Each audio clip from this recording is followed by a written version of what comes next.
आज हम लोग महेश गुप्त जी की लिखी हुई पाठ को पढ़ने जा रहे हैं। इसका शीर्षक है नए नए दोस्त। बच्चों, यह प्रकृति अत्यंत ही खूबसूरत है।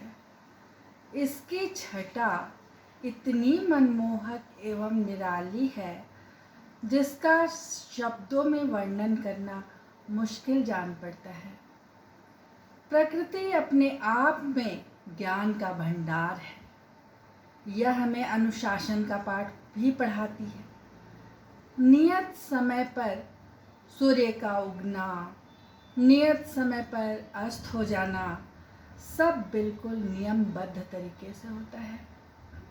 लेकिन रोजमर्रा की व्यस्त दिनचर्या में हमें इसको देखने, समझने का अवसर प्राप्त नहीं हो पाता है। ऐसा ही कुछ इस पाठ में राजू नाम के एक लड़के के साथ हुआ।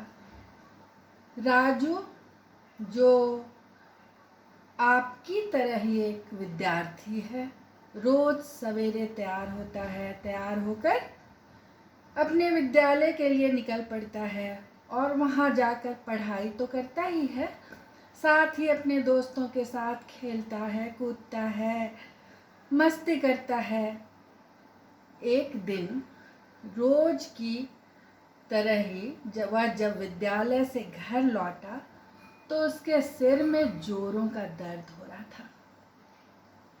वह आते ही बिस्तर पर लेट गया।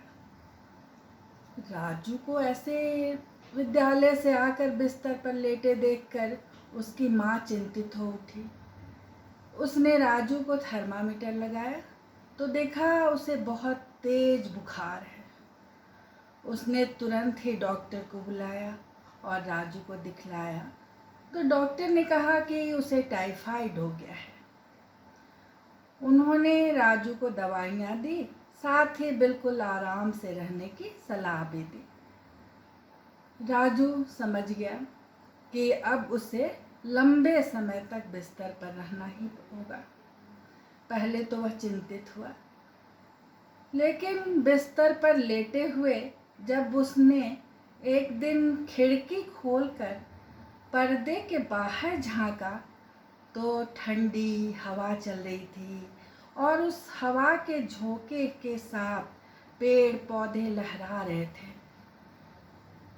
राजू को इन पेड़ पौधों का झूमना बहुत ही अच्छा लगा। धीरे धीरे उसके अहाते में लगे नीलगिरी एवं अमलतास के पौधे तो उसके दोस्त बन गए।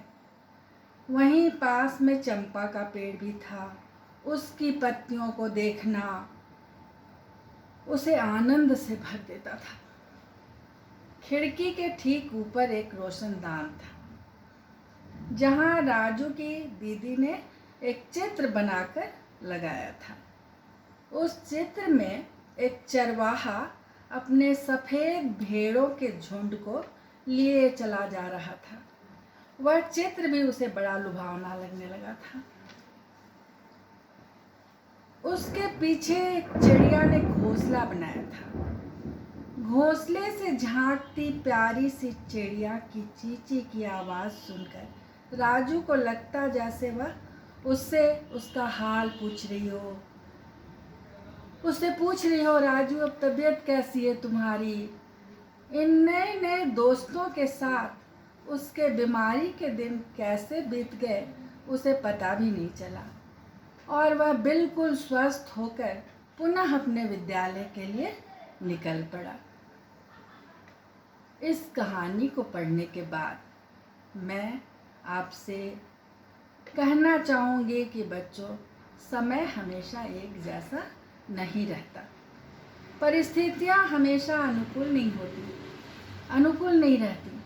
तो विपरीत परिस्थितियों में भी हमें घबराना नहीं चाहिए, बल्कि उन परिस्थितियों का भी पूरे आत्मविश्वास के साथ सामना करते हुए उस पल का भी आनंद उठाना चाहिए। उससे भी हम जीवन जीने के सीख ले सकते हैं।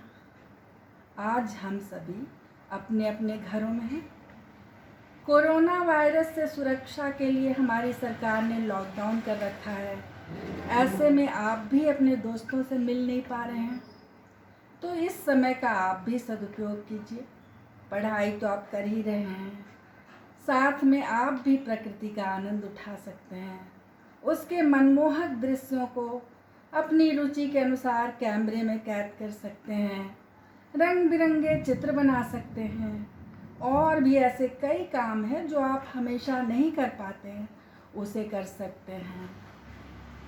मुझे पूरा विश्वास है बच्चों कि यह पाठ आप लोगों को पसंद आया होगा।